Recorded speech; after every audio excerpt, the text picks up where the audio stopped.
So good afternoon, everybody. A very warm welcome to all of you, everybody who is here with us today, either on the YouTube channel or directly here with us on WebEx. This session is organized by the European Union section of the Hungarian Economic Association. And on this regard, let me especially welcome the president of our European section, Mr. Gábor Iván, who is here with us today and could make it from the European Council meeting. Hello, Gábor, nice to see you here. And also let me special welcome Mrs. Eva Palóc and Mr. András Edelényi from the Association of Hungarian Economists. We have planned a really international meeting here today. And I've heard from our backup manager, Miklós, that associations of economists from our partner countries are also participating. So the Association of Economists of Poland, of the Czech Republic, and of Slovakia. A very warm welcome to all of them too. My name is Orsolya Szijjártó, and I am the board member of the European section, which is the organizer of this event. And I have initiated this session because I have been working with transnational programs from the very beginning. And I've acknowledged that the publicity of such programs is lagging behind those of other European programs. And I thought it would be an interesting topic to deal with. Of course, also, the new programming period gives a good occasion for us to talk about the past developments of former programs, of their successes, of lessons learned. And of course, we are very eager to hear from the two heads of managing authorities what we can expect in the new programming period regarding their program. I'm happy to announce that actually the program of the Danube Transnational Programme has been just approved yesterday by the European Commission. So I think we are really the first ones who will hear the information today here. Another aspect why I find that transnational programs are really a hot topic and very actual one is that basically the pandemic has shown us that global problems really can only be addressed globally. Individual approaches are just not working anymore. And exactly this is what transnational programs are about. If you think about what kind of common answer the European Union has given to the pandemic in the form of the reconstruction resilience facility, then we can also see that the main aims are common aims, answering common challenges. And I really think that this is a place for transnational projects where they can really help RRF because they are really more innovative and efficient in the way of cooperation. So if you just think about a very simple example from European transition to a greener Europe or digital transition, we can acknowledge that working together is what makes sense. For example, if you want to think about protecting biodiversity in national parks, it's obvious that national parks along the geographic area should cooperate and invent something together, which can be then maybe financed by the RRF if it fits into the national plan. But I don't want to go ahead, and our speakers will talk about best practices soon. Let me introduce our speakers who are here with us today around our round table. Mrs. Christiane Breznik. Hello, Christiane. Yeah. Good afternoon. Welcome. Yeah. Thank you for the invitation. Yes, thank you, Christiane, for joining us here today. Christiane is seated in Vienna, and she is the head of the managing authority of the Central Europe Programme. She has a vast experience in transnational programs, as she has been the head of the managing authorities of Interreg programs in Vienna since 2002 already. First, she was responsible for the Interreg 3C East, and since 2007, she's responsible for the INTERREG Central Europe Programme. As head of the unit of international cooperation, she's also responsible for the Vienna region participation in the 3 cross-border programs where Austria is participating in. So namely the Czech, the Austria-Slovakia and Austria-Hungary programs. Mrs. Breznik holds a degree in landscape planning and landscape ecology, as well as a master in public administration, which degree she received at the Harvard Kennedy School of Government in Cambridge. Thank you again, Christiane, having accepted our invitation. Let me also welcome Mr. Imre Csalagovits at our virtual table. Hello, Imre. Hello. Hello. Thank you for the invitation. I would like to welcome everyone. Yeah. Imre is the head of the managing authority of the Danube Transnational Programme, and he has been working in this field for 24 years by now. He started his career in Váti with different programs like FAR CBC, INTERREG regional programs, cross-border programs, and later on from 2007 he was the head of the Southeast Europe program, and from 2014 the head of the managing authority of the Danube program. Thank you, Imre, for joining us here. And last but not least, I would like to introduce Mr. Béla Hegyesi. Hello, Béla. Hello, hello, everybody. Yes. Béla is the national contact point of all these transnational programs in Hungary, seated in Budapest. And yes, we know each other with Béla already very long ago, from the times when I initiated and managed the first INTERREG 3B CATSES project, which was led by a Hungarian partner. And basically, European programs like this have a history of 25 years, and Béla has been working in this field for more than 20 years, so also a big experience here. Coming some technical aspects of our meeting, I really would like to encourage the audience to ask questions. I really would like to have an interactive roundtable discussion, so please prepare your questions. And for this sake, the presentation's time altogether is limited to about 40 minutes. We will have the first of the presentation from Béla. He will introduce where transnational programs belong to if you look at the European funding schemes. Then we will have Mrs. Breznik, who will talk about her program, the Central Europe Programme. Then Imre will talk about the Danube Programme. And then after that, we are coming back to Béla. Béla will talk about the Hungarian aspects of all these programs. And after this, we will have a panel discussion. Please feel free to ask your questions already on the chat forum, also during the presentation when you have something in mind. And during the panel, we will ask the speakers later on. Yes? Please raise your hand with the green button next to your name, and then you can ask your questions in the panel, or you can also write a chat, as I said already.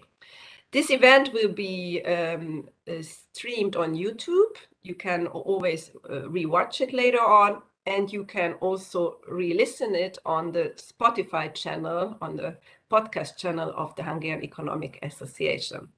So I would like to give the floor to Béla, and I ask Béla to give us an overview of transnational programs in the last 20 years period. Thank you. Thank you. I will share my presentation.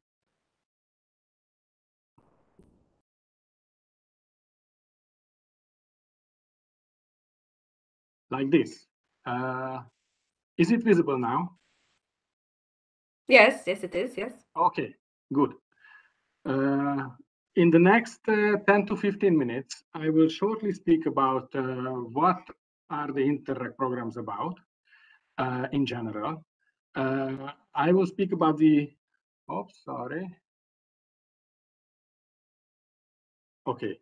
I will speak about the evolution of the geography of transnational cooperation in the Central European area, and also about the evolution of the priorities. So I will cover more or less 30 years. I won't go in very much details, but I will give you a general picture about what is INTERREG.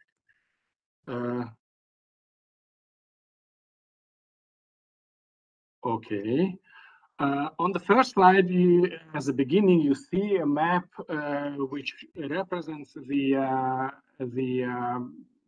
GDP per capita in the United States and in the EU in 2005, which shows a huge disparity in economic development in the EU. And this is basically the aim of all European programs is to somehow overcome these disparities. The EU, as far as I know, does it mostly in centrally managed programs or at national at programs managed at national level. So most funds of the EU are managed either on national level or at EU level. But as a third possibility, Interreg programs were invented in 1990, and the concept of Interreg programs are these are international cooperation programs, meaning at least 2 countries are participating, and all the management of the program is done by the countries jointly. So it means that the programs, the participating countries decide together which should be the thematic priorities for the program. It's called planning. They make all the decisions together in a so-called monitoring committee. So the participating countries come together from time to time and decide on the relevant issue.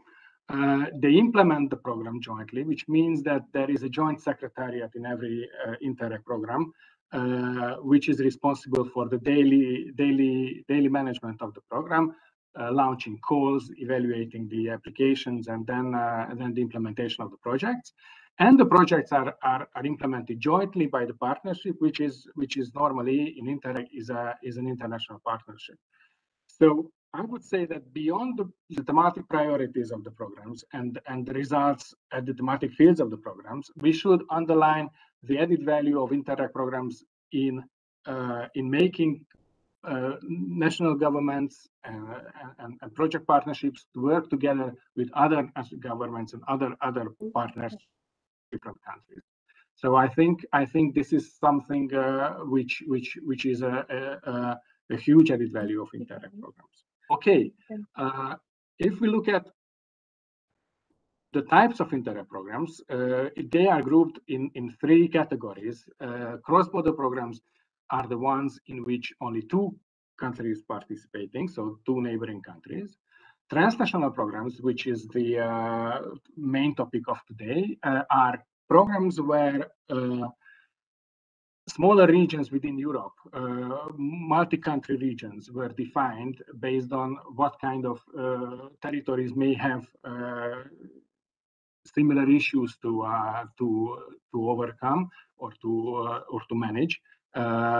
And the third one are interregional programs in which the geography of the programs are the same. It involves all the member states of the EU. Based on this logic, Hungary participates in 7 cross-border programs with our 7 neighboring countries, 2 transnational programs, Central Europe and Danube, this is the topic of today, and 4 interregional programs, I mean all the interregional programs which exist, ESPON, Interreg Europe, Urbect, and Interac. I won't go in details on these last programs, but you can find information on the web. Okay, if we look at how these types of Interreg programs are shared, how was the share of these types of Interreg programs in the overall budget spent for Interreg, we will see that cross-border programs consume most of the funds because there are a lot of cross-border programs. I think it's around 60 nowadays.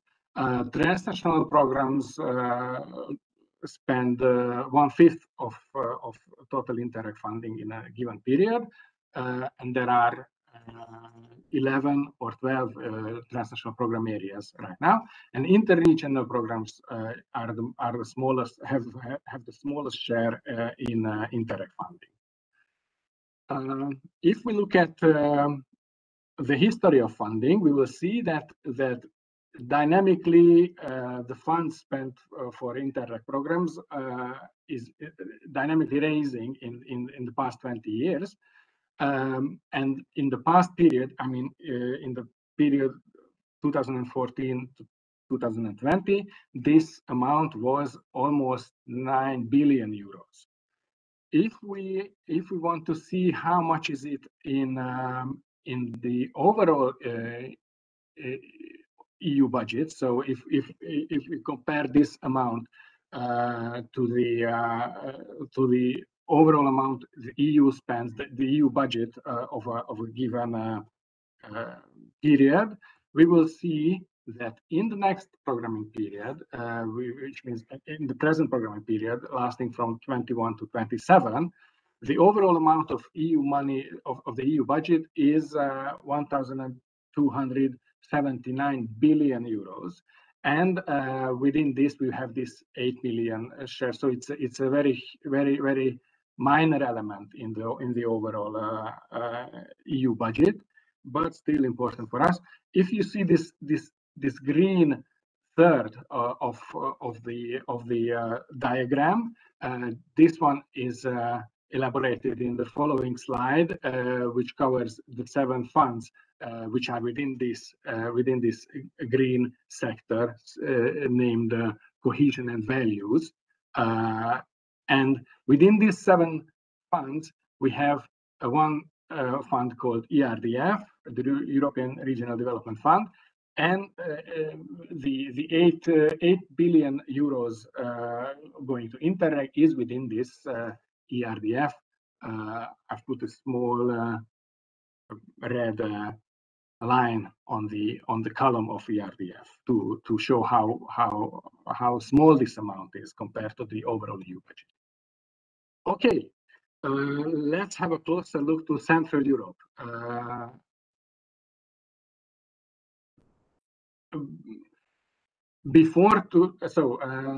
In the first 10 years of Interreg, from 90 to 1999, the programs were mainly cross-border programs, and the idea was to assist the communities' internal and external borders in overcoming specific development problems. By the time of 2000, we arrived to these 3 strands which I introduced: the cross-border strand, the transnational strand with the multi-country areas, and the interregional strand. From 2000 to 2006, we had the first period when the transnational programs were really on, and Hungary and Austria participated in a program called CATSES. This was the biggest territory within these 11 transnational cooperation areas which were defined back then. The CATSES area covered 18 countries, or the whole Central European area, from the North Sea to the Adriatics. There were 18 countries. Within this, we had 4 old member states. It was before the enlargement, the 2004 enlargement. 6 new member states, which in this map were called accession countries at the beginning, and 8 non-member states. The implementing bodies was the managing authority. I mean, the monitoring committee, the steering committee. We had the managing authority in Rome. There was a joint technical secretariat in Dresden, in Germany. And there were national contact points in every CATSES country. In Hungary since 1998. Imre was the contact point back then. I have one statistical diagram showing how many participants there were in the first CATSES, I mean in CATSES 2000 and 2006 program. They managed to have 4 calls for proposals in 4 years, and here you can see the number of partners. Obviously, the old member states who were eligible for EU funding back then have the highest number of participation: Austria, Germany, Greece, and Italy. At the beginning of the programming period, non-member states did not have any financial support.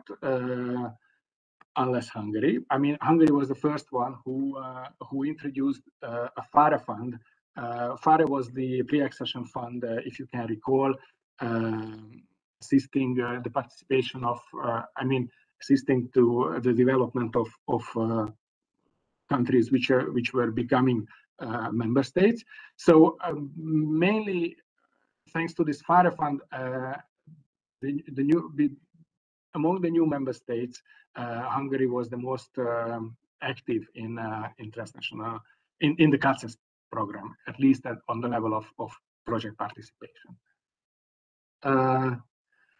Mainly because of the difficulties of this huge program area with very different issues on the north and in the south, for example, the program area was divided for the next programming period, for the 2007-13 programming period, to a North CACES area, which was called Central Europe, and it included, besides Ukraine, only member states, and the Southeast European space, which included all the Balkans and the non-member states. You can see the maps on this slide.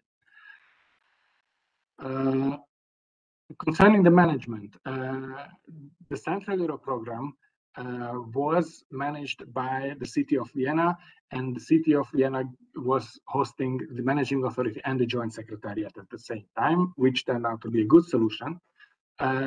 In the Southeast European Programme, we had both the managing authority and the joint secretariat in Hungary, but they were placed in different organizations. None of them exists anymore, but still it was in one country. After the 2007-13 period, the Southeast European space was again divided in partly smaller territories. Then the Danube program was created. Another one on the Adriatic side of the Southeast European space, which called Adriatic Ionian space, and the third program was then initiated, called the Balkan Mediterranean program, for the most southern part of the territory.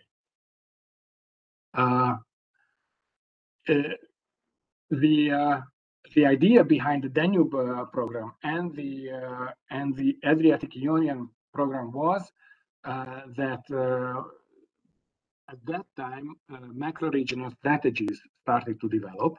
And on this map, I won't go in details, but I just want to give you a view on how these macro regions are set. So it turned out that there are territories which, not only for the time of a transnational program, but on a longer run have joint issues, and it's worthy to have macro regional strategies laying down common priorities for the countries within one macro-regional territory. And at that time, 4 macro-regions, I mean, I'm not sure if now was the situation now, but still the 4 first macro-regional strategies were developed on the Baltic Sea region, in the Alpine space, which covers the central part of Europe, the Danube area, and the Adriatic Ionian area. So between 2014 and 2020, the first Danube Transnational Program was managed. It's the same geographical territory than the macro region, the Danube macro region, covering the whole catchment area of the Danube of the Danube River, and by this time Hungary also managed to place the managing authority of the program and the joint secretariat in one institution, which is the Ministry of Finance. On this slide, you can see the development of the managing structures of the transnational programs, considering that in the first CACES period before 2000, there was no actual JTS in one place, but it was virtual JTS binding colleagues from for all member states and Hungary.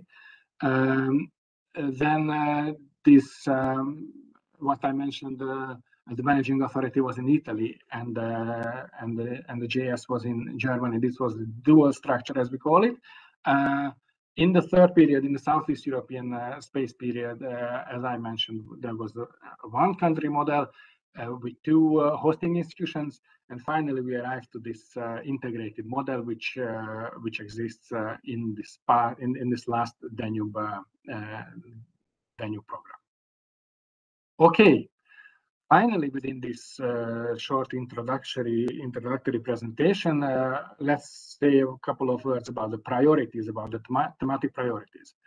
At the beginning, the idea was that countries participating in an Interac program know best what's good for them and what kind of special issues they have, either on the border, if it's a cross-border program, or at transnational level, if it's a transnational program. So they have more or less, how we say it, free hands when they have to decide what kind of priorities they wish to cover. And these priorities, if you look at the CATSA's priorities in the early 2000 years, covered all the issues which are easy to see as issues common for a group of countries. So issues that know no borders, like environmental or transport issues, or spatial development in general. So you see that the transport, information society, natural and cultural heritage, environmental protection, and spatial development in general were the priorities of the CATSA's program, lasting for 2006.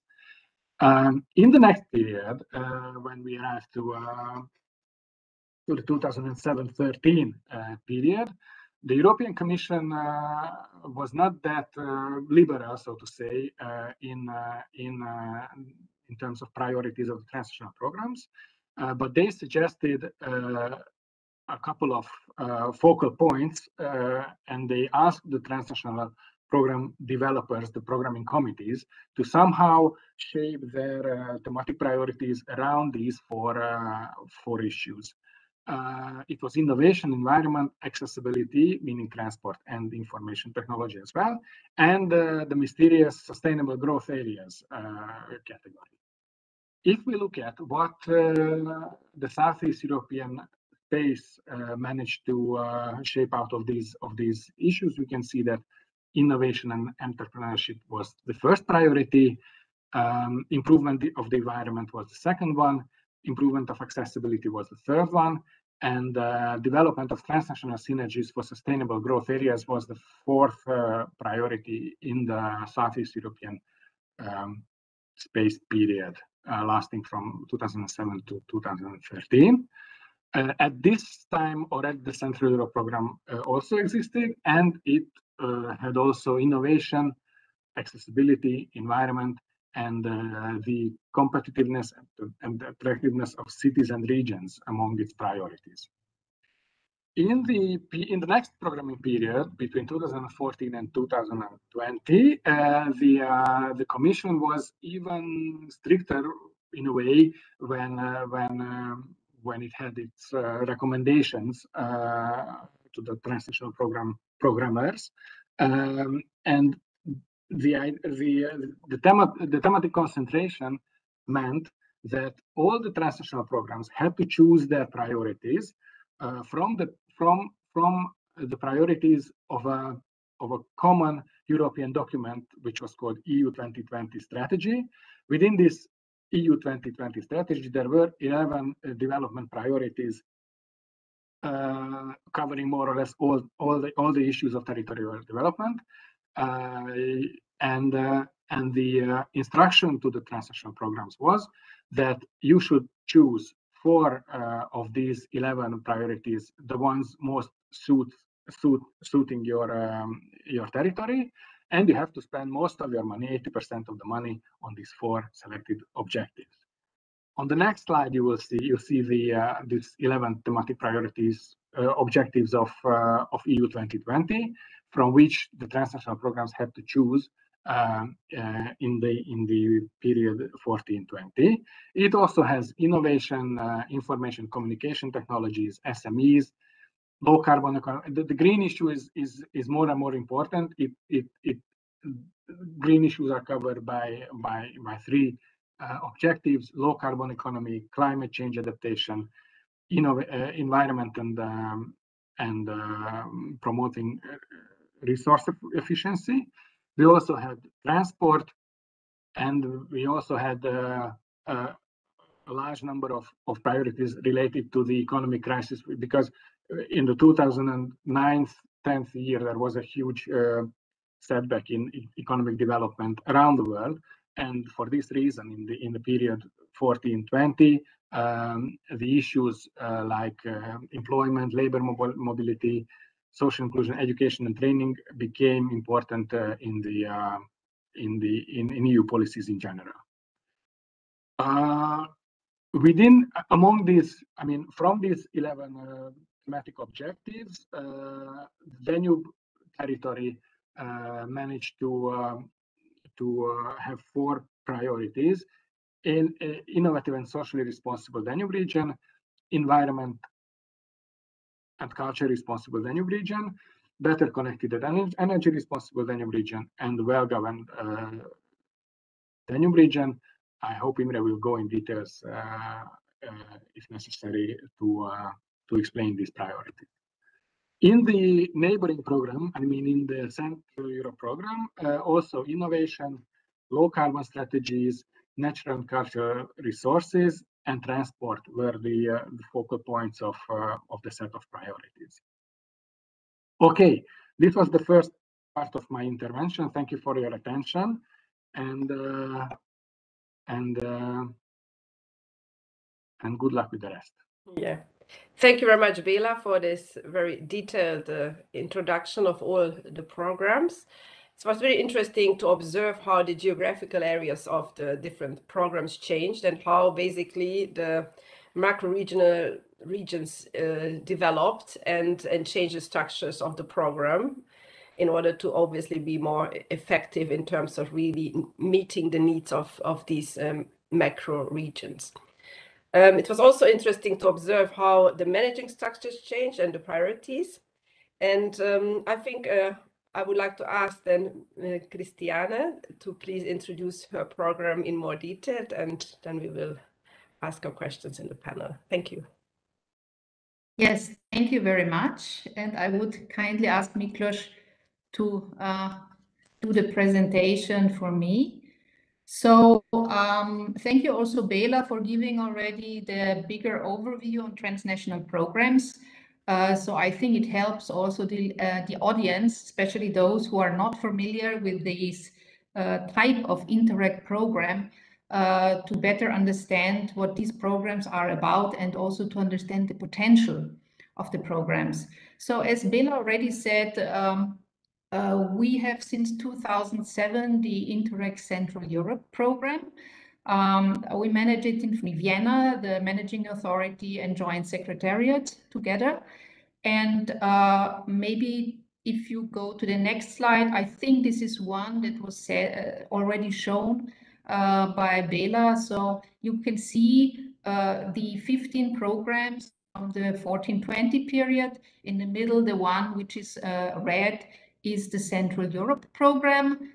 There was a time before Croatia joined in 2008 where we called it the Schnitzel because it has the form of a Wiener Schnitzel, but now it doesn't work anymore. And in 2008 also Croatia joined our program. So if you can go to the next slide, please. Yes, I would like to rather concentrate now on the new program, which has actually already started. We remain in the same geography. We have 9 countries. You see that we have 21 cities that are bigger than 1 million inhabitants. We have 81 NUTS 2 regions, almost 150 million inhabitants. The budget is a bit less than it was in the previous programming period. We have 224 million euro ERDF. And also to explain to you, we are programming the program since 2018 together with the stakeholders that we involved in consultations and in many interviews in order to kind of develop this program. We have also a new region, this time German region, that wanted to join the program, and this was approved. It's Braunschweig in the north of Germany. So we grew a little bit by one additional German region. Maybe if you can go to the next slide. This is to show you a little bit the program bodies. So the Joint Secretariat and Managing Authority was already explained by Béla, but we do have a monitoring committee that consists of all the member states, the regions and national bodies that decide on the projects, but that also steer the program, that also decide which topics we take for programming. Every country, you see the 9 countries that are involved, has a national contact point, which is the first address for applicants and for beneficiaries. A very, very important structure also that should help everyone to take part in the program and to get information. Then, of course, we have non-avoidable national controllers that, of course, look that everything is fine with the expenditures and the funds, and the audit authority accompanied by a group of auditors also from all 9 countries. Just to give you a little bit on the left side, the overall structure of the program bodies that are in most cases, or in some cases, a little bit in the background and not so much known to the beneficiaries, let's say monitoring committee, audit authority, probably they do not know them very well. If we can go then to the next slide, yes. These are the 4 priorities and 9 specific objectives that were chosen in the program. I will not go into detail on them. I think that it is basically a result of a territorial analysis that tried to tackle all the territorial challenges. It's a result of a stakeholders' needs that were expressed by consultations and interviews. And this leads then to the priorities that were chosen, but also to find the best niche of our program, to find the best thematic areas where we think our program has a potential to support the European goals that we have to tackle all together in the future. To cut it short, we decided to go, I mean, there are 5 priorities in the future for all the EU funds, which is smarter, greener, digital, connected Europe, and Europe with better governance. We had to choose a maximum 4. And we decided to go for the smarter Europe, the greener Europe, the connected Europe, which leads a little bit to the transport priority we had in the past, and the governance priority. Looking and to the audience that is today here, I would rather only go into more detail on priority 1, innovation, so the smarter Europe, being here in the Hungarian Economic Society and Association. And we chose here 2 specific objectives, focusing on strengthening the innovation capacity, it's one objective, and strengthening the skills in innovation. And maybe, and if you want to know more on that, we have a lot of material on the website. It is also indicated in the slides where to find all the material, also YouTube webinars and other training material and information to get to know more on the program and the call and what is expected in the future. If you can go to the next slide, I also do not want to go in detail on that, but for the specific objective, strengthening the innovation capacity, this is just an overview of thematic areas that we have chosen. It goes from green economy to technology and innovation transfer, industry 4.0, social innovation and whatnot. So these are just a glimpse for you to see what all could be covered in such a specific objective on the strengthening of innovation capacity. If you go to the next slide, this is the second one in the innovation priority that deals with skills. Also here, just an overview in which topics, in areas we expect projects to dig in. So it's smart specialization, creative industries, also matching skills to labor market, needs of regions in industrial and digital transition, competencies for innovation management in SMEs, and so on. I also do not want to read this out, but so this is the second, let's say, direction we would like to steer the innovation priority. Of course, there is enough for a lot also in the other priorities, especially in the green and transport, that is could be important for, or is important for SMEs, also for larger enterprises and so on. But it would just be too much if we would go into all these details here. And as I said, there is already a lot of information available for everyone who would like to get a little bit more detailed information. Maybe if you can go to the next slide. Yes. Basically, we have sent the program document submitted to the Commission in September, and on the 15th of November already launched the first call. We are waiting for formal approval soon, and have already started to work with our applicants in order not to lose time, because to be honest, applicants are waiting since more than 2 years for new funding.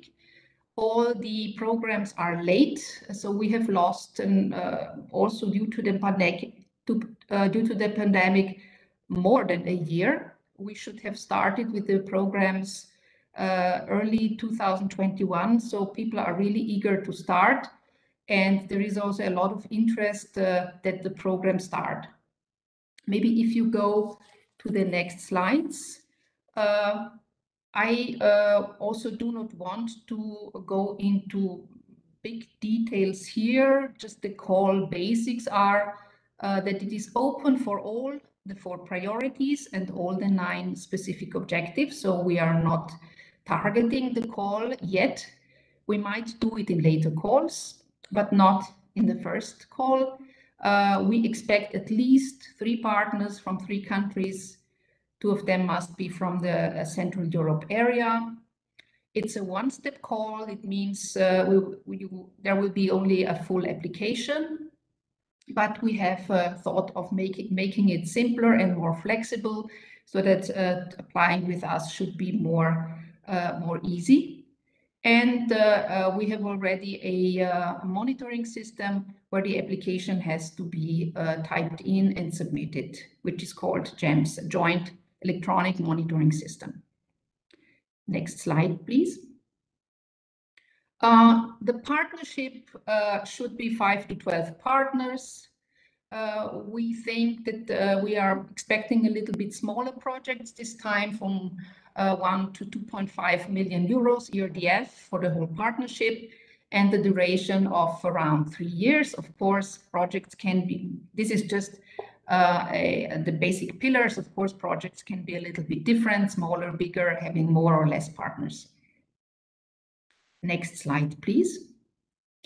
Yeah, As I said before, we have 240 million euros for the 7 years. We would like to allocate around a third of the budget now in the first call. This is a bit of the allocation on the 4 priorities. So you see Smarter Europe and Greener Europe are the ones where we also, due to experience, expect most applications. Being also asked by the European Parliament, the Council and the Commission to focus a lot on the Green Deal. The priority 2 has, of course, the biggest budget, but it also reflects our experience of getting applications and good projects. We allocate 72 million, indicatively 72 million in the first call, which means if you divide it by the broad project size that I have mentioned before, about 35 to 40 approved projects. If you go then to the next slide, please. Yeah, the call timeline is, we launched the call in November. We would like to close it, or we will close it end of February. We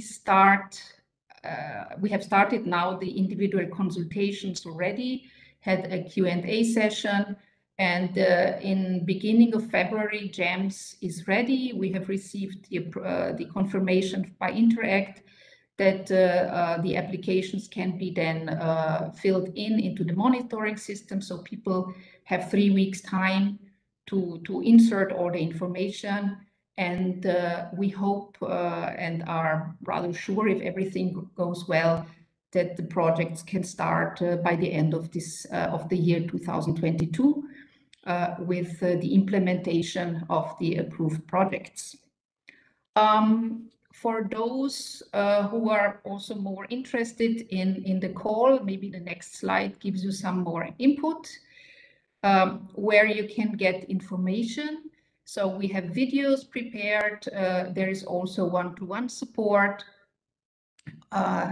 Maybe you can also call Béla, because he's a national contact point for you in Hungary, but also the GS later on. We have Q&A sessions, help desks, and other self-assessment complementary tools to help you when filling in the application. With this, I would like also to point that there is a applicant IT, maybe in the next slide, applicant community tool where you can register, and here you can join partnerships. You can have online meetings with your partners on this IT tool. You can look for project ideas and for partners. You can also have the JS individual consultations on this platform and participate in the events. So in the last slide, then there's some more contact information, and I hope I could give you a small input and some information on our call, and we are hoping for a lot of participation in the program. Thanks. Thank you, Christiane, for this really detailed introduction. I hope Hungarian partners will be again as active as they were in old times. We could see from Béla's slide that in Interreg 3B CATSES we were the most active ones out of the new member states. And the program has a really very good homepage. I can just suggest it to everybody. It is working very well, and Christiane didn't praise themselves, but they really have this applicant tool where they could provide a conference for at one time 1,400 people watching. So I think this is really technically a very good thing to have, and really connecting potential partners for projects. I'm actually quite happy that we managed to organize this meeting now in December, because when the first time when we talked about this with Imre, the problem was that the INTERREG Central Europe Programme was already in a quite advanced state, and the Danube was not yet approved. So we really tried to find an appointment where both head of managing authorities could provide us the relevant information, which with the Central Europe code still open, but relevant information to have about the Danube program. So I will give the floor to Imre, and we would like to have the first-hand information about the program approved yesterday. Thank you. Okay, thank you very much. Should I share or you share it for me?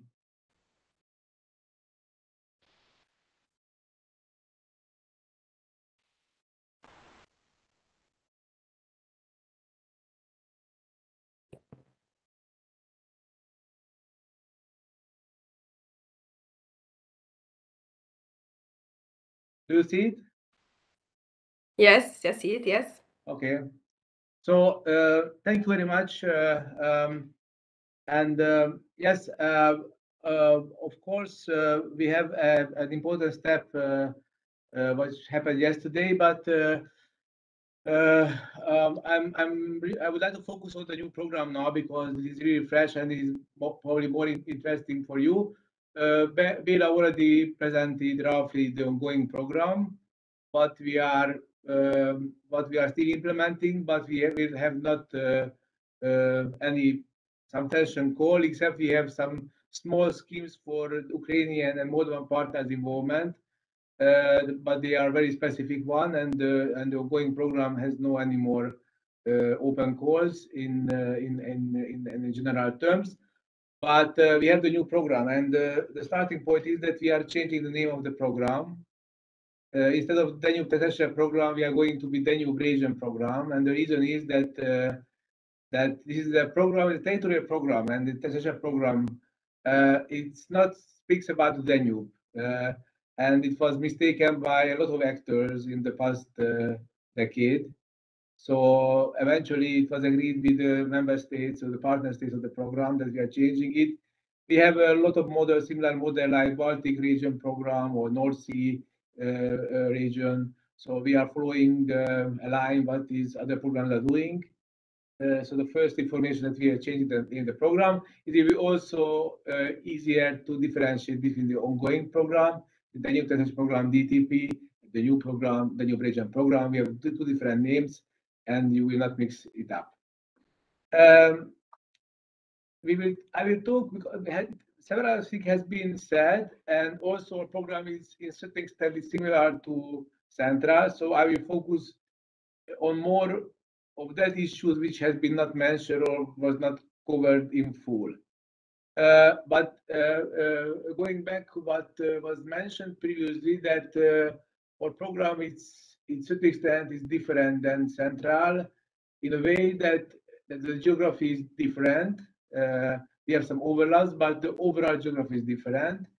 We have a number of accession countries and third countries. So we have Serbia, Bosnia and Herzegovina, and Montenegro in our program.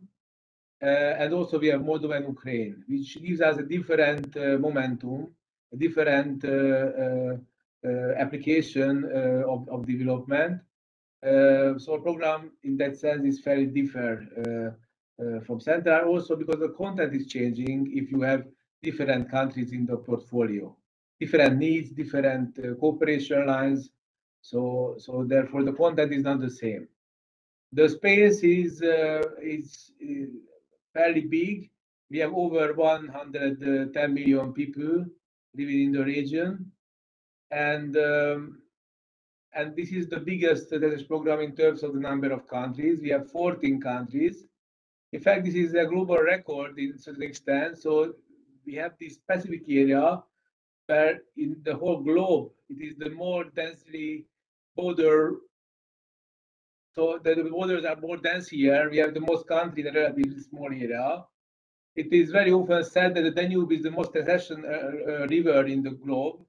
It's true, but not because it's very long, because we have so many small countries in the region. And it's also give us a certain specific mission to try to integrate or reintegrate the region in certain extent, because it is very much divided. Still, we have a lot of borders, which is external border of the EU between accession countries and third countries, even between the member states, we have still Schengen borders and non-Schengen borders. So we have very different relations. It also makes the cooperation very complex. In terms of the programming, we have a different schedule as the central, due to the fact that that we have different budget lines in our program. In fact, we already agreed on the content of the program, the priorities. We have the similar process as central. So we also run a regional analysis first. Then we had a territorial strategy, and then we are arching somehow to a program. And our program developed by May. In May, it has been already approved, the content by the partner state, but we didn't have budget to share. Basically, we have only the figures from ERDF, the external funds for the IP and ENI countries has been provided only in October. So then we made the calculation and we have proposed the budget to the member states. And then this happened yesterday when it is approved. So we have now the budget, we have the format of the budget, and we have the allocation for the priorities. And in principle, the program document is ready. So it has been agreed by the task force set up by the 14 partner states. And now, after some minor consultation, it is going to be approved by all 14 governments separately. And afterwards, we are sending to the Commission to approval. So this is a bit different process, but at the end of the presentation, I will give you more information about how the steps are going to be done. In terms of the program priorities, we have also 4 priorities, and I will give you a couple of more words in the next slides about the distribution because of the different priorities, and then also a bit about the content. But I will not go, of course, into details. We are, as the program content is approved, we are starting already the generation of the projects. So we are putting some information into the homepage already these days. We have prepared fact sheets for each specific objectives, which is give any applicants, any partners, a clear understanding that what we are going to look for, what we are going to finance by the given specific objectives, and also we are giving information what we are not going to finance, just to have them understand. So we have the 4 priority, which the first step seems similar to, except one, to the central, but if I'm going more deep into the content, it's getting fairly different. The most similar priority is the smart and Danube region, which is this innovative, more or less the same content what is presented by Christiane, but inside of the content, we have different projects. So we already started the discussion that we focus in that very priority on the external countries and try to involve them in the framework, which no other programs can do. So in this way, we are, and also we are more focusing on the governance side of the story, less in the real innovation. At least we have less potential like central. So eventually, we are trying to be different a bit here because it's important to make it a bit different. But the other 3 priorities is fairly different. For priority 2, this is the biggest priority also for us. We are supporting a bit different specific objective as central. We are focusing on the Danube catchment area. If you are discussing geography for the Danube program, the real geography is the priority 2 because it's the catchment area of the Danube. We have always sort of discussion about functional areas, but the functional areas could be different depending what is the priority, what we are speaking about. So our program, where we really have the functionality, is the priority 2 because it's the catchment area, and we have a kind of environmental unity in this context. We have priority 3, which is a big challenge, is getting an odd solution in between transitional programs, because it's based on the analysis. We see that we have a more and more social challenges in the region, and some of them should be tackled by cooperation as well. And this is getting a very, very new area of cooperation. Other transition programs are not doing it, but I think it's very much needed for this region. So eventually we are we are very much curious how it will go, and we are putting some specific weight to this cooperation because we have to start it from the beginning. Everything what we were discussed, Béla was presented, that we have a kind of path for several priorities, but we are already having a chain of projects for 25 years. But this is something what we are starting from more or less, not fully, but more or less from the beginning. So this is a huge challenge for us. Then we have the priority 4, which is better cooperation governance. I will give you a couple of more words about this in the next slide. Here we have a kind of fresh decision on the division of the funds between the priorities, and inside we have indicative distribution between specific objective, but it is not compulsory, so we will have flexibility to share it. But in fact, we can see that we have the biggest priorities, the priority 2, this energy, disaster management, water management, and preservation, ecological corridors, this kind of environmental, water, energy story. This is definitely the biggest in our program, and we have always similar priorities in the past, and it was always the most used one. So we have more projects here. You can see in the third or fourth column the number of estimated projects. So together, for each priority and for each specific objective is the estimation. Yes, and then the second would be the social challenge we have, which speaks about labor markets, the cooperation in the labor markets. It became a fairly important issue.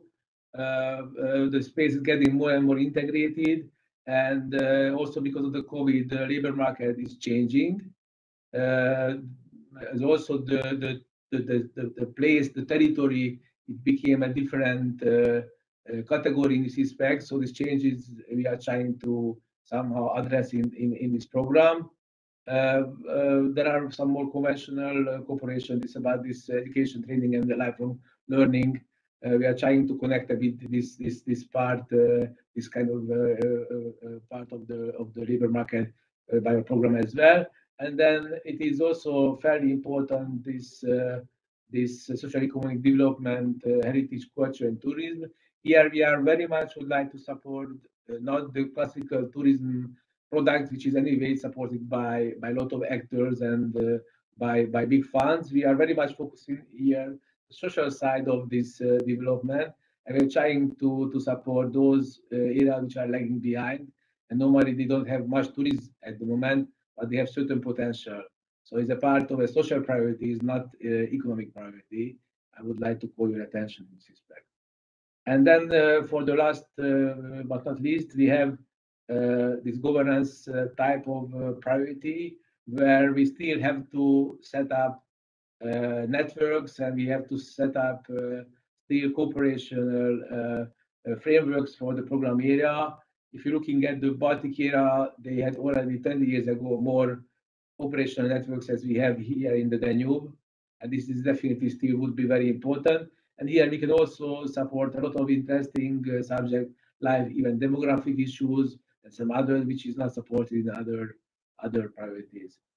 We have here also special objectives to support the USDR governance. I will give you a few more information.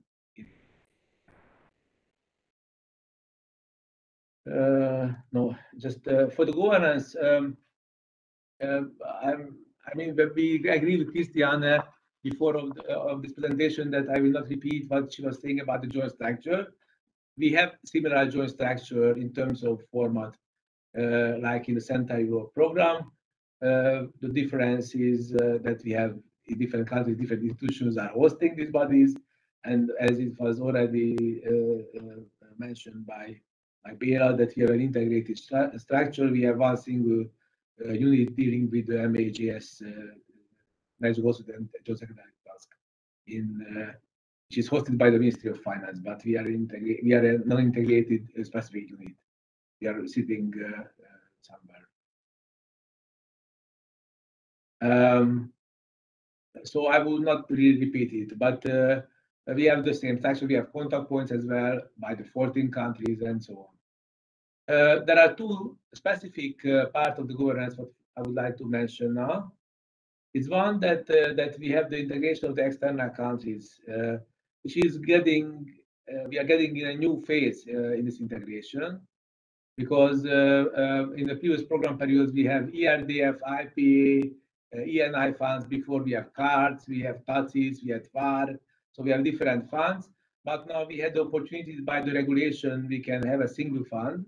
So we will have in the program Interac funds, we call, and it's not anymore divided between the partner states, which gives us a possibility to also provide lead partner role for the external countries, which was not possible before. Eventually, because we could not transfer ERDF funds to out of the EU. But now we have this possibility, and it has been agreed yesterday. So it will be a much more effective structure, and we are looking forward to run it. So we see in the program 80% of the funds, and most of the countries are still EU members. So it's still an ERDF program, but we have a substantial participation, like a quarter, in terms of funds and population from the external countries. So it's a kind of special program. It's not an accession program. We are not supporting the accession in the first step. We are supporting the integration. So we are considering our program is a cooperation between states, and the states, and we are not anymore necessarily calling the member states or external countries, and all should provide the same resources to the program and the same contribution. And the third point for the governance, we also have a very special role in comparing with the central, that we are supporting the structures, but also the implementation of the European strategy for the Danube region, the USDR. We are financing the DSP, the strategic point, which is sitting in Vienna, in principle, and also the priority areas, which is running the cooperation between the partner states.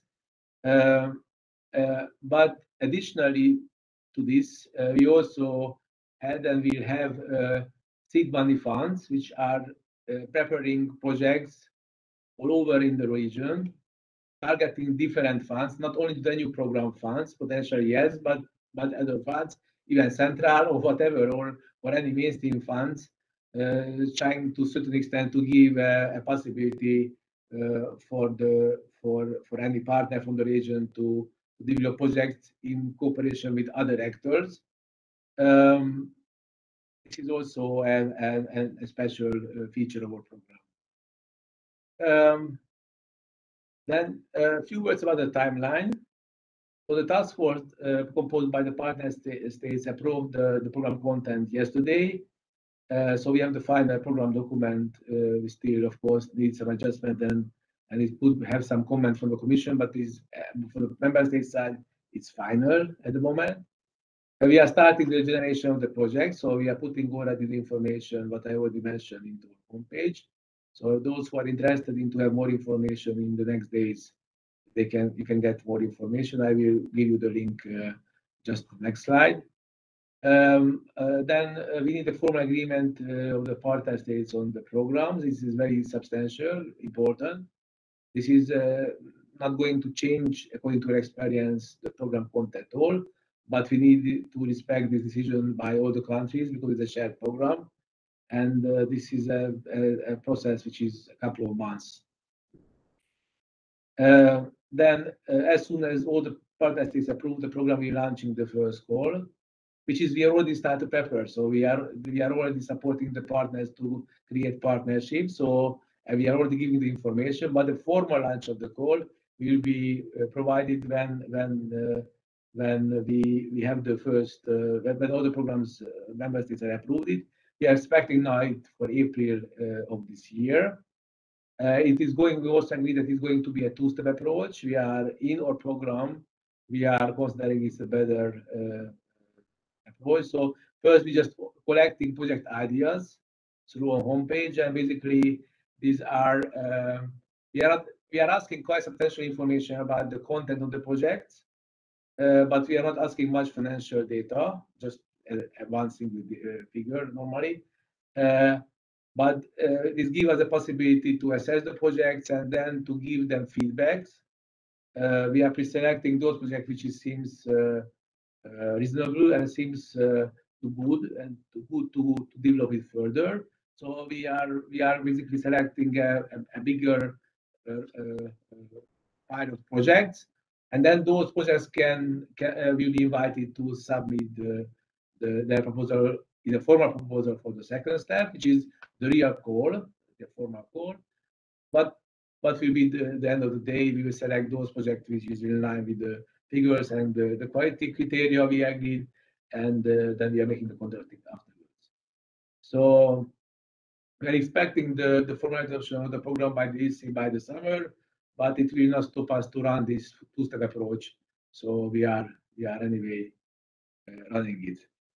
And if you are looking for information, now you can still use or present homepage of the ongoing program. We have a special part for the new program.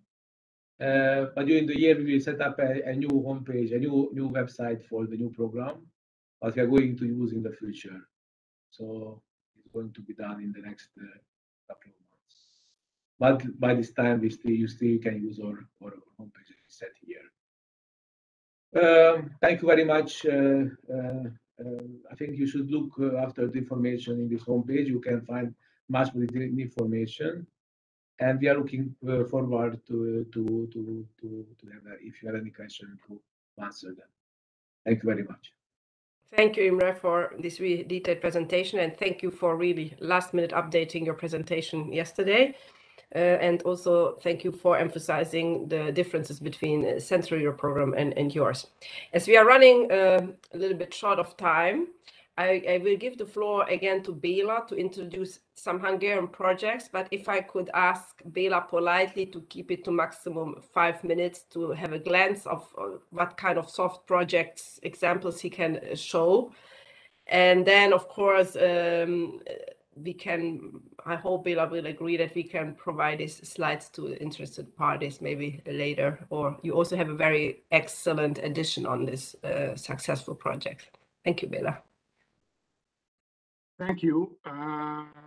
Yes, I'm in an easy situation because we just finished an online publication on INTERREG results. So yes, this slideshow will be available for the participants, and when you have this presentation, clicking to the slide, you will get to the 50-page document, in which on every page you will see one transnational project presented. These are partly from the Central Europe Programme, partly from the Danube Programme, and there are also some other programs which are covered by this document. In this presentation, I simply took those projects which are financed from the Central Europe Programme or Danube, and translated the key elements of the project from the Hungarian page. Okay, so being very brief, in the Danube program there was a project called Energy Barge. On the slide you see, and also in the document you see the number of participants, the number of institutions participating in the project. Also the money used by the project. So it will give you an impression of how the transnational partnerships look like, what kind of activities are included in the projects, and what kind of results are brought by the projects. Also, you can see who are the Hungarian institutions participating in these projects which are presented. So this energy barge was the objective of the project was to exploit the potential for green energy in the form of biomass, and the key feature was that all the institutions related to the issue were involved in the project. Sorry. So the bioenergy industry, the Danube ports, and public authorities responsible for territorial development. The second project is from the Central Europe Programme. It's called Refresh, and the simple idea is to reutilize industrial heritage. So buildings which were not really used in the past period were somehow rethought concerning their how to use them, and in 5 cities of Central Europe, exhibitions and all kind of social activities were introduced in places, in concrete locations which were not used previously. Oh yes. In the next on the next slide, you see a project from the Danube program from the well-governed Danube region priority. And it was dealing with migration. The idea, so the title of the project was improving institutional capacities and fostering cooperation to tackle the impacts of transnational youth migration, which means that participating local governments were somehow trained in terms of how to deal with people coming to the city, I mean to the given town, or people leaving the town, and when they return, what kind of support they can get from the local governmental level. Another Central European project was not in this programming period, but the previous one. It was called Traditional and Wild, and it was collecting knowledge and sharing knowledge in forms of trainings and websites on collecting, promote international collection of and use of wild plants and reduce social and economic disparities in Central Europe. So there is a huge tradition of collecting wild plants in the Central Europe area, and the knowledge of this tradition was somehow maintained by this project. The Joint ISA project was a huge one in the Danube program, and it was strengthening cooperation between river basin management planning and flood risk prevention to enhance the status of waters in the Tisa River Basin. So there is an integrated Tisa River Basin Management Plan, which was revised by this project, and the further cooperation will go on among the institutions included in this project. The Fair Place project was also a Central Europe project. It was dealing with integrated planning of fair mobility and regional transport.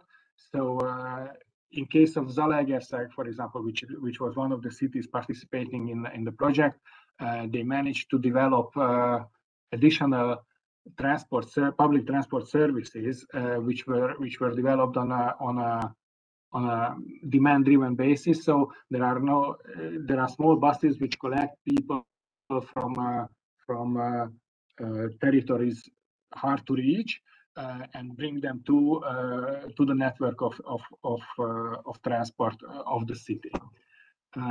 Again, you will find details about this project either on the website of the project, which is also included in this slideshow, or in the document which I advertised at the beginning.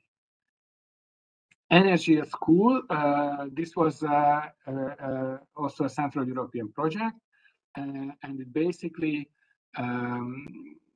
dealt with bringing energy optimization to schools by having students involved in how to measure and decrease the energy consumption of a public building, being a school in this case. City Walk was a successful project of the Danube region. It was managed in the Environment and Culture Responsible Danube region priority. And the very simple idea is that walking is a part of of transport in a city. So by advertising walking either in an environmental friendly way of transport or a healthy way of transport, applications were prepared to support and advertise walking in a city. This project and also the previous one was selected and awarded by the Regional Stars competition running on a yearly basis. Circular economy is one of the leading issues of the future programs as well, and the Strefova project in the Central Europe program developed strategies to reduce food waste in Central Europe. So they included shops and other places where reducing food waste makes sense, and who could be involved in reaching such a goal. Dante is a project also in the Danube program, and the idea behind was that if you travel along the Danube River, if you bring some goods as a way of transport on the Danube River, you had to fill in, I don't know, 80 forms when you cross these 14 countries, and it was a drag it was difficult for managing international transport through the river.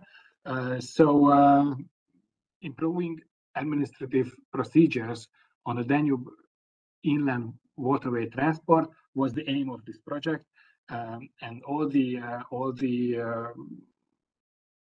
national authorities involved in managing river transport were involved, and good success was achieved by the project. That was it shortly, and if you have any further questions, you can find me on these contacts. Thank you very much, Béla, for this insight into how a soft project in reality looks like, and really interesting ideas. And I think they will motivate those who maybe have not participated yet at such projects to next time maybe be part of them.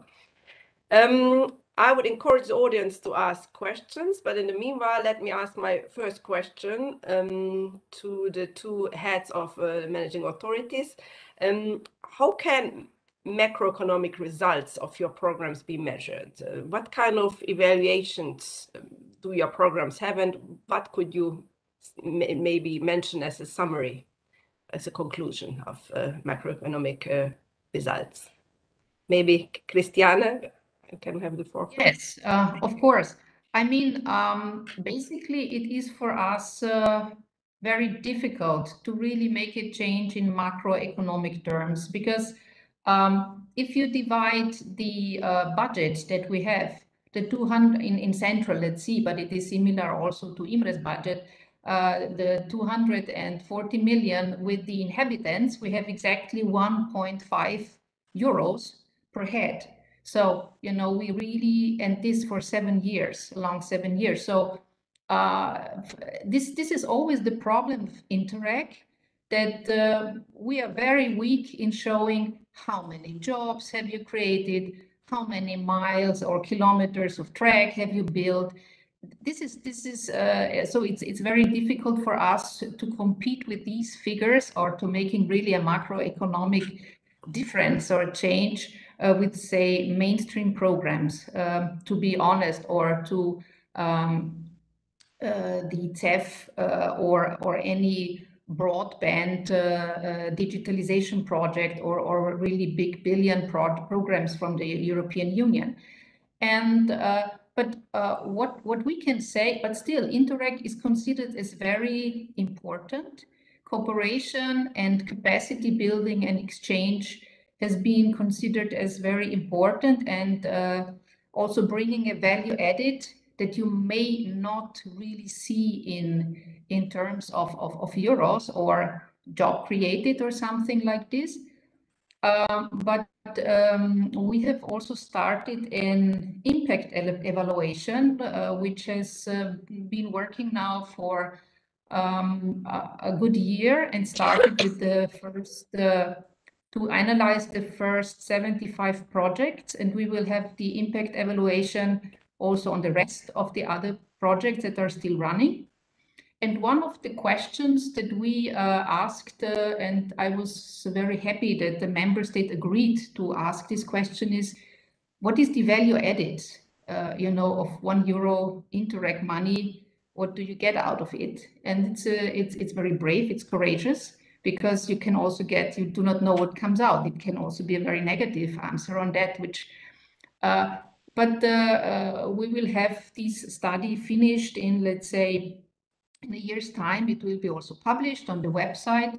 But the first outcomes are from the analysis of 75 projects that pilot actions are of high value added. I mean, we changed from doing studies in 2000, 2006 in the transnational programs, and in 2007 we more and more asked the people to do concrete little things, and the pilot actions that are then implemented, these are small investments that are then shared with the partners, are of high value added, and they lead to the possibility to roll out results, to also have a lot of stakeholders and target groups that can be addressed with the results, and they take them up. There is a lot of uptake of the results of transnational programs that are then brought into other regions. So, I mean, if we can say from this impact evaluation, we have a lot of outreach. So these 75 first projects, they address more than 20,000 stakeholders in business-related sectors. So 15,000 SMEs, then a lot of not so much large enterprises, maybe 1,500 large enterprises, but then also business support organizations. So the outreach is a very, very good one. And this is our potential. It's not the kilometers of road and of brick and of broadband solutions. For this, we do not have the money. But still, I think and that's why our programs are also very attractive and attract also a lot of applicants. Yeah, thank you, Christiane. This number of 20,000 is really impressive. Maybe Imre can say something about from his side, what his experience is, or I mean, it's of course the same as Christiane said in first instance. So I was thinking just to say that you should understand the size of the program, in understanding that we can invite e-citizen for one coffee in 7 years. So then we have all the investments spent in one single afternoon. So then if you are understanding the size and scale of the program, then you can see the results from different angles. I think the crucial point of this type of programs, which is still not finalized, this process, is to find the real niche. So because if you find the niche very well, then we are spending the money effectively. If we are overlapping with other instruments, and not between us, not between the international programs, the main subject, overlapping with regional programs, for example, or some other initiative, or European initiative like Horizon or something, then we are not effective. We are not visible. So we have to find a niche, and this is what we're still searching to find a niche. One of our biggest problems that at the beginning of this path, we were the INTERREG initiative, and it was completely different set of governance. It was initiated for European level, and then we were very free to design the programs according to the real needs of the space. And especially in our space, which is a bit lagging behind in some sense, already specific, it was very important. And then later on, it was like already 15 years ago, the INTERREG became, first of all, it's not INTERREG anymore, it is European Data Cooperation, and it became part of the mainstream, which means that we have to support those priorities, which is important at European level, which is fine because European Union is defining those areas where it's competing in global level, but it's not necessarily can be addressed a single territory well. So we have problems, for example, the new region to address effectively innovation because we have so different spaces. So this kind of discussion leads us some, I'm very frank, kind of an effectiveness in defining our region. And if we are only talking about cooperation, it's getting not interesting for the citizens. Cooperation is a very crucial element what we are doing, but it's not important for the stakeholders even. They would like to have results. And the results are not cooperation itself. It is. So I think we have to change a bit the way of working and to look the end results and what we can provide to the stakeholders by cooperation. This is a bit different setting, and that's why we are also moving somewhere because we have tried to finance this transport and this kind of projects in our region, and it was, although we had some good projects, it was not easy because the cooperation is going somewhere else. I mean, if something which is a really big issue, then the governments are decide in one moment and implementing in a year. They are putting money in a few weeks and then they can run it very effectively if they really have the political needs. And this kind of cooperation is not happening in a framework of a core system. There are still good projects for transport, which is going more for the professional stakeholders, defining some elements of the delivery.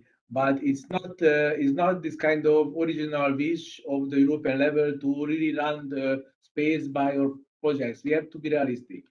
And that's why we are turning to the social area and to try to test what is our niche there, because we see that there are a lot of areas where we never tried, and it's also after the COVID we really see that there's a changing labor market. It's getting more international. At the same time, there is a new process which is we can see the day to day that some of the industries are trying to come back to Europe, especially East Europe. The parts production or whatever, they don't want to anymore risk to have it all in China. So this is a kind of process coming in the labor market, coming in the industry, and this we have to address in the new period. So this could be our niche, and then if you're going this direction, eventually, maybe not macroeconomically you can see our presence, but you can see the impact in certain area if you really find our real niche. So this is the point that we have to work more than other programs because we don't have a big amount of money, and to try to very specific, very specific, as much as we can. Thank you very much, Imre. Now, let me ask you some questions coming from the audience, from Mr. Gábor Iván, the president of the European section. Dear colleagues, what do you see as the most relevant impact of these programs, and what would be possible to do in order to give more visibility to the achievement? Thank you, Gábor Iván. Any of you would like to answer first? Well, I think that we addressed already, some points of the question. I just scroll into the chat to see what do you see? Yeah, the impact of these programs. We are also running in this impact evaluation. We ask, of course, the stakeholders and the partners what they see as the biggest impact that they have, not only the consultants that then look at the results and the outputs of the project. This is one thing, but then also the stakeholders themselves. And the 2 or 3 biggest or most chosen answers are that they see that they find opportunities for collaboration and cooperation. So it's a platform. The program gives the opportunity for cooperation. It also increases the capacity and knowledge in general for all the thematic areas. But what we consider as interesting finding is also they see it's very important to improve the collaboration with public and private authorities. So this is a playground to learn better how to work together. in this field. If you say what they consider as their biggest impact, of course, we have a problem with visibility, because if you are meeting and you improve your cooperation, your collaboration, you cannot show it that good like a bridge or something else. But we have to simply better work on that. And what we try to do is to improve communication from the projects themselves, so that not only the program is communicating and saying, look at all our good results, but I think the projects should do better and should also address their policy levels in showing what they have achieved.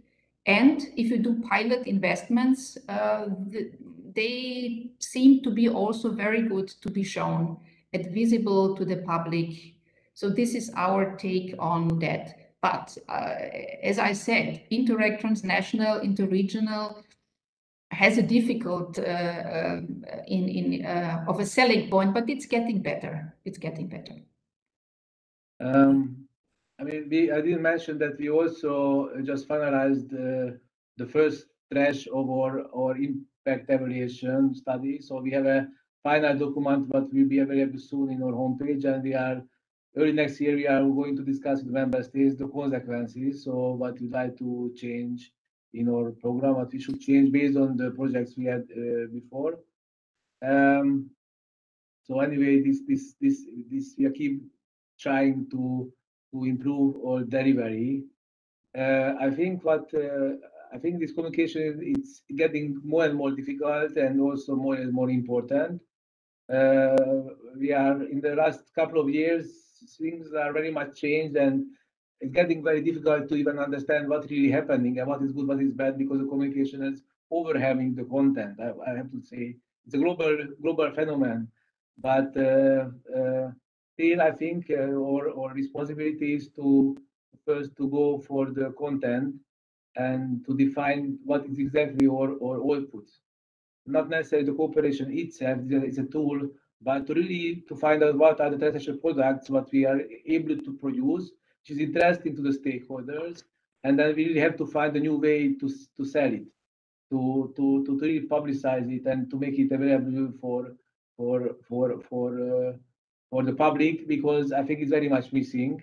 So I think it's need to have a product improvement and a new definition of the products we are developing. At the same time, we need a much more professional, specific communication. So we are not good in communicating, especially the Danube, but we really have to find a new way how to do it, because we are losing because of this. So we have to change it. Thank you for this honest answer, Imre. I think it's a good development that you are favoring pilot actions lately, as Christiane mentioned, because in old times that was really like, yeah, you can do some pilot action, it was not really a priority. But now Béla showed also some project where the pilot action included the purchase of vehicles for the accessing rural regions. So I'm sure that gives a kind of awareness in that small region probably about the program itself. We have the next question from Mrs. Victoria Varga Lencsés, a colleague from the European Commission. What experience with partnership, what is your experience with the partnerships created? Do they continue beyond the program's lifetime? Do you have any good examples you would like to mention? Yes, I think that it has two sides. This is two sides of the medal. On one hand, we have, of course, growing partnerships that increase from program period to program period their intensity of cooperation. So in the first project, they start to get to know each other and start some exchange of ideas. In the next project, they are already getting better, and then they do the pilot action. So we see this, since I am following now the programming period, more and more. And we are very, very happy about that, because they are then more prone to risk, to do some risks in the projects and to do, to really do something together more innovative. On the other hand, we are also eager to get newcomers. I mean, we also do not want to be a closed shop for those that know already how to fill in the application form perfectly. But especially for the new program, we want really to attract newcomers in addition. And we have seen in the first conference that we had that almost 40% were people that have never had not a close connection to our program, which is very satisfying. And this already answers the question. Yes, I mean, we have not only partnerships that apply in the next period, but we see also that the projects, even if they are implemented, they continue after the project has closed. So just to give you an example, there is, because it was also mentioned by Béla, the Strefova project, where Hungarian partners are involved. They have later on now developed an umbrella organization that is continuing to deal with food waste prevention, and it is developing new policies. So this is just something to be mentioned as from the network side, or also in the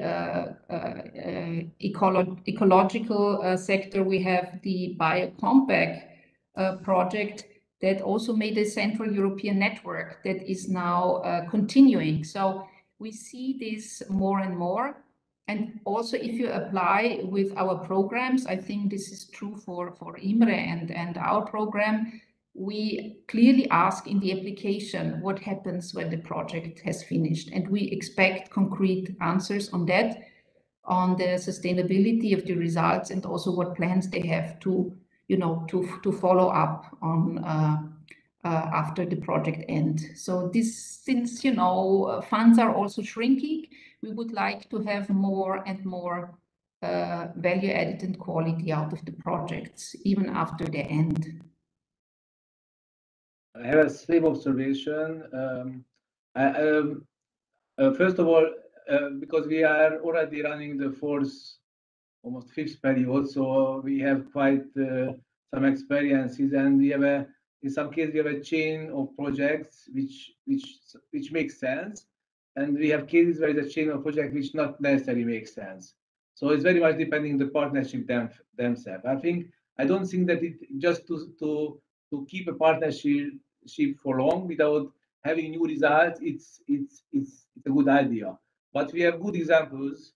I can give you, like in the navigation, we have a set of this kind of navigators are working for very long together in the Danube, and then they each period they created something new, the same setting, not necessarily enormous big results, but they decent good results in a cooperation, and they were, what is more important, they were using together afterwards. And then it was every period we had something, even sometimes more projects than one. And for the last period, we really had, it was also mentioned, Béla, that we had really good results because they managed to shrink the document they need to navigation from 40 something to 2. This is a big result because everything became more clear. And this kind of cooperation is important because then they will always have new results, but they can use mutually and together. But there are partnerships which is sometimes set up just at the beginning, maybe for a good reason and for some good projects, and they would like to have continuation, but they don't have any more innovation to potential to innovate, to do it more. So then they should stop it and to do something different. And also we have to give a room for newcomers. That's why we're trying to leave more time for the project generation. That's why starting now and leaving the process very long to have newcomers, try to convince them to start to think about the cooperation and to have top results. So the answer is that we have good experiences, we have good projects with good partnership, and then we have to also open our program for new one, because otherwise we will get it going down at the end. So we have to make a good match of these different frameworks.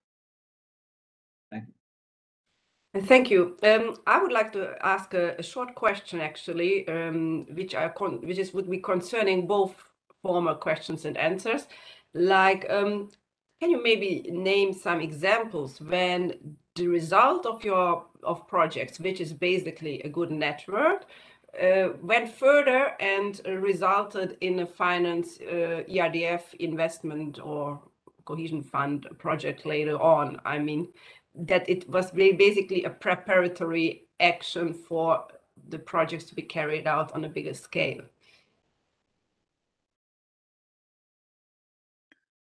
Yeah, I mean, one that comes always into my mind because it is it's in my hometown and it's in Vienna. So we had a project which was done by public authorities and public equivalent bodies on energy efficiency in public transport. So there was a photovoltaic put on a full metro station, and this was one of the pilot actions that the corporation did in the efficiency project. And this is tested, and this will now be applied to the full new U2 metro, so the prolonged U2 metro line that is now being built in the next 5 years. All the stations should get this. This is one, and this is of course more public authorities. But I was asking my team also for this audience to prepare something which we could present, and it's actually a project dealing with public-private partnerships in constructing new public buildings with near zero emission buildings. And this is, of course, a very tricky thing in making such tender documents to have a working PPP structure. And it was tested in 2 cities in Croatia, and it worked out well. And this model, these tender documents, will now be rolled out in several cities to build new public buildings with this near zero emission facilities, and with these national regional funds. So this, I think, is a good example to show how this should be rolled out. And our program is a testing base for something that then should be rolled out on regional level and simply be a multiplier. So yeah, of course, there are other projects with energy efficiency lighting in cities, but this is again for public authorities, but you know, to also see what SMEs can do and how they can be involved, because they are also participating in our program with almost more than 20% on budget and on participation. For them, also such solutions are, of course, interesting. Thank you, Christiane. Béla, Imre? We are starting to produce a kind of document in this direction.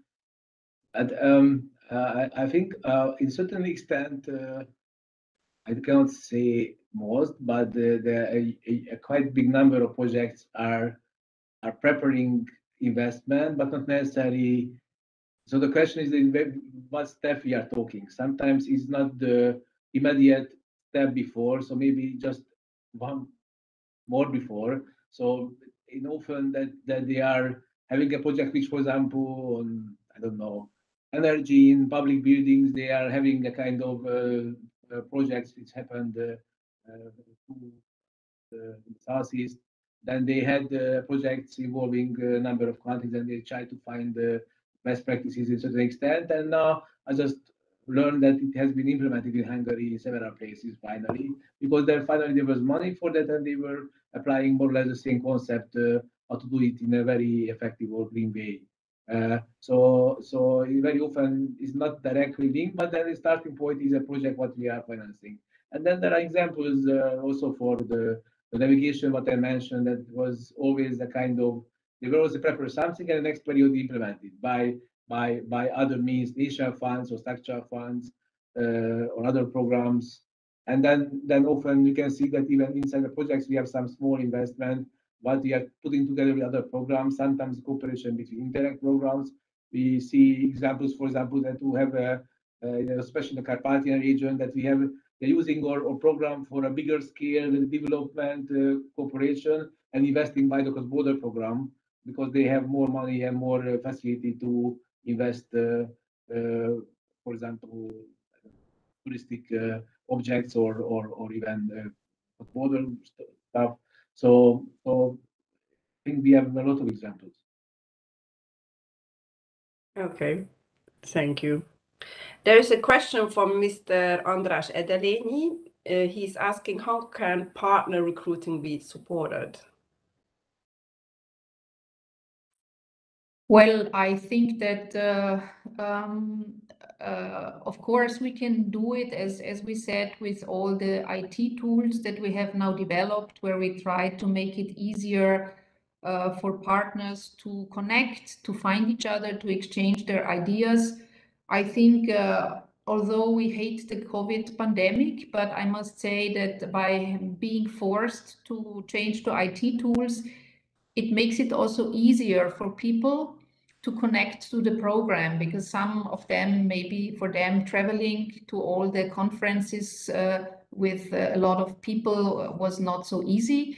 So simply to use now the IT tools is okay, but this is not enough. I mean, we see that analyzing our regions, that there are many regions that simply cannot attract. I mean, whatever we do, they are not so active. I mean, there are not many, but still there are.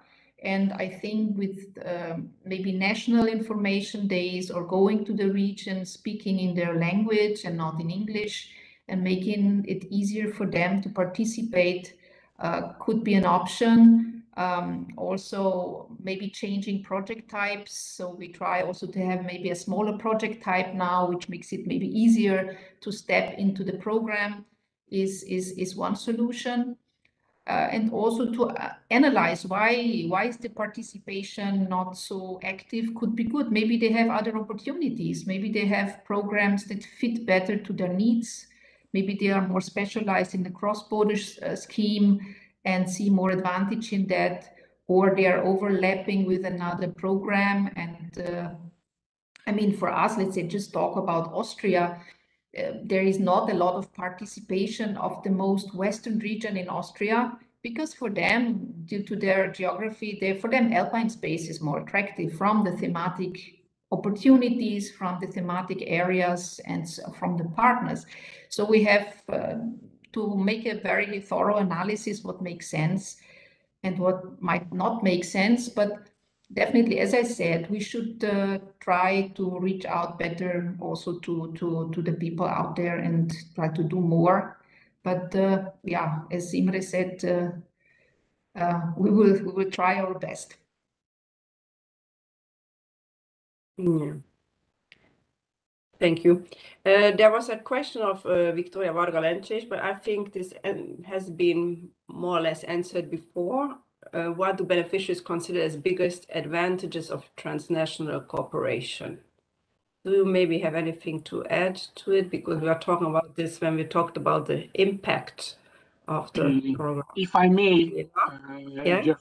just briefly put in an answer here. Beneficiaries consider the biggest advantage is the money they are getting, first of all, to support their work and ambition. And what I hear quite often is that their skills to participate in an international project, and their skills to report on funding. So the language skills, the communication skills. So all these cooperation skills developing are a huge benefit for the partners, as far as I see it. Thank you. Thank you, Béla. Yes, I many times get a comment from different actors, that are soft projects, they are not really serious. But in the end, if you think about it, everything is about network in economy and business. So I think if a program is able to create good networks which work in the end, that is a really useful program. I would have the questions to you.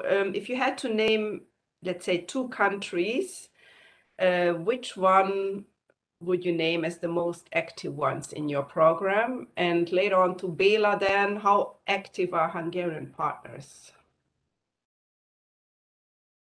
Csala, maybe?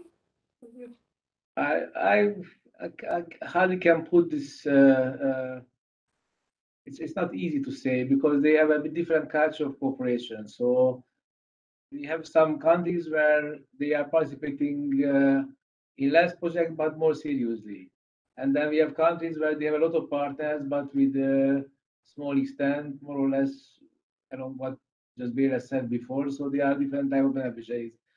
I hardly can say, but I can say that among the external countries, Serbia is very active. So they are in the level of the best member states, I would say. So they are geographically they are very much in the region, and they also is not a small country, but it's also difficult to compare because we have very different size. I think Slovenia, for example, if you are comparing the size, they are one of the most active. We are participating several spaces, so they have an experiences. They have also quite strong private sphere, but except the periphery, which is basically Montenegro and part of Ukraine, then the rest are, I think, rather equally participating in the project. So Austria, Hungary, definitely, yeah. Along the Danube is more. So this is that's why one of the reasons why we are changing the name. We'd like to also give more room for the periphery, and they should understand that the program is not about the river. The program is about the region. So this is the change. Along the Danube, I think the cooperation is more central and it's more common. But we see that it's covering. So I cannot say a single country. Yes, I fully agree with Imre. It's at the moment not so easy to answer this. I could see following the participation of the former new member states starting in 2004, that of course they were a bit lagging behind in participation, in absorption in the 7 to 13 period. But in this program period, I fully share Imre's point of view. We do not really see a lot of differences. I mean, in every project, you have many partners from different countries. So what changed a little bit is, so I see, as I said, it's more to see are all regions covered and how can we motivate them, but not really the countries as such. It's rather even and very active. What changed a bit is that it is not so important anymore to be the lead partner. I mean, I know that before this was the lead partner and the others are the partner. And now sometimes even very experienced partners are saying, no, I do not need to be the lead partner. I rather take a work package and, I'm more content related and do not need to always have the steering of the management. So here you see changes in partnerships. And I think this is also very valuable because it gives the opportunities for others, as Béla also said, to learn. I mean, these are important skills. You also learn here maybe to apply in other funds later on, to make better applications somewhere else and to learn how to manage a project. So it's I think we are rather happy to see an even participation. Okay, that's positive news. Thank you. Béla, do you have maybe any comments on the Hungarian participation?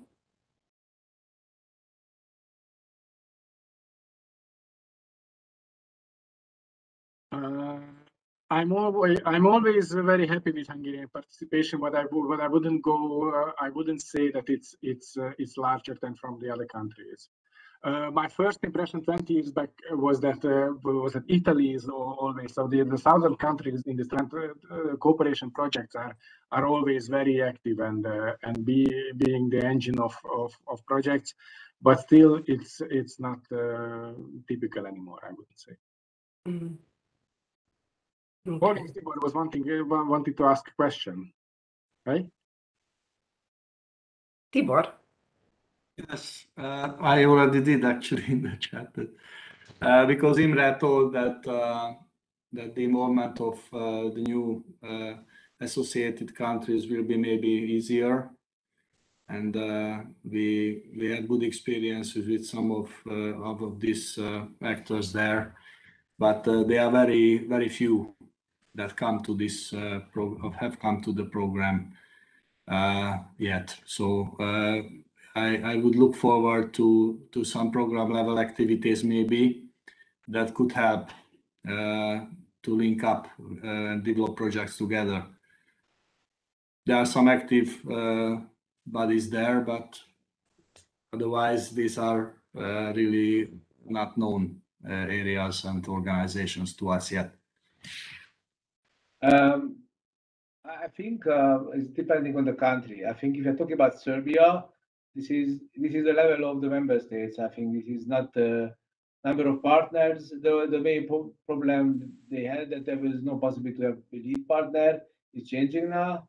So I think it is definitely there.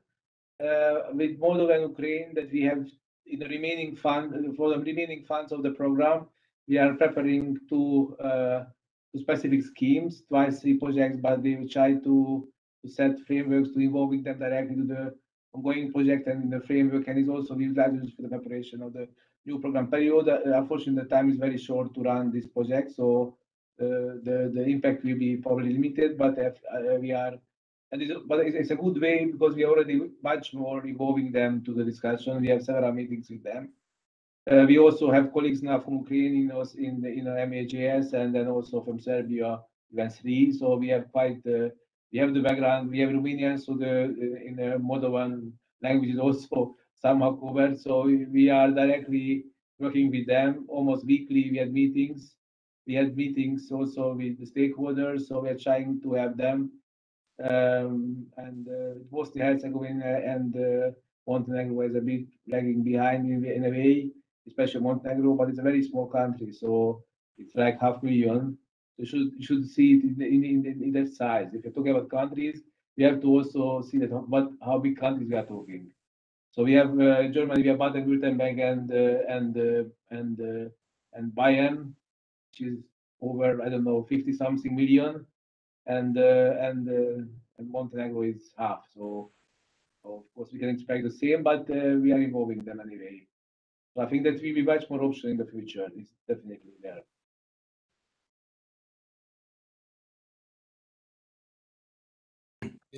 Sorry, I meant just to go on with the question. In Ukraine, it's a complete government reconstruction going on with the local and regional municipalities. So they didn't appear on the map of these cooperation projects much yet.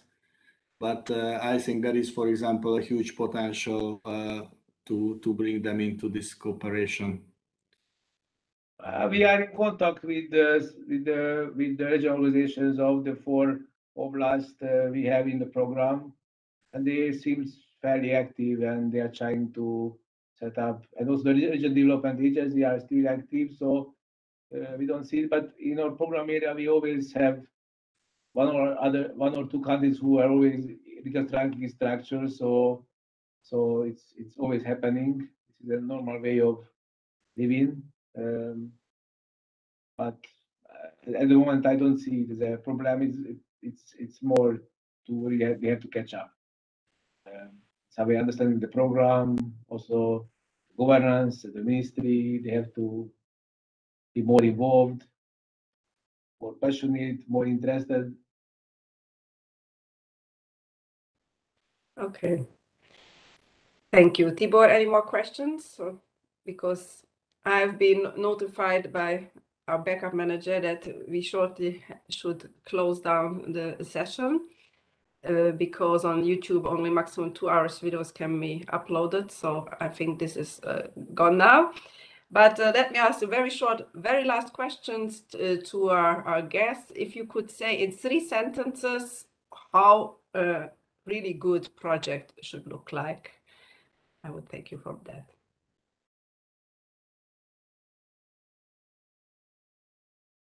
Well, I mean, if I think we pointed it out already that We have done in both programs a very thorough territorial analysis, which also leads to the selection of the specific objectives and the thematic areas. So I think we would encourage everyone to read very thoroughly, you know, the program and what changes the program expects, and what actions and what projects are expected in which direction. So we would like to see a project with a relevant project. So it must be relevant, otherwise it will not pass the strategic relevance filter. So please read what the programs want, because they worked hard for 2 years to find their niche. The second one is, I think it's good to have a balanced partnership. So of relevant partners, those that can do the actions that are proposed. It's not good to have in one country a ministry and in the other country a small town, because, you know, they would not fit in taking up what they would like to achieve in their country and bring it up to a bigger result. And they should clearly define very feasible actions, what they want to do. It should be concrete and, of course, sustainable, to show also how this will help to reach the program aims after they have finished the project. And they will be basically judged on these criteria. And the better they prepare, the better, I think, the bigger chances they will have to be approved.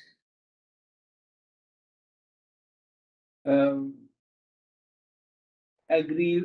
I mean, of course, agree what was said by Christiane. I would just like to add one thing. That I think we are forgetting a couple of things which was important before, and it's not necessarily good that we are forgetting.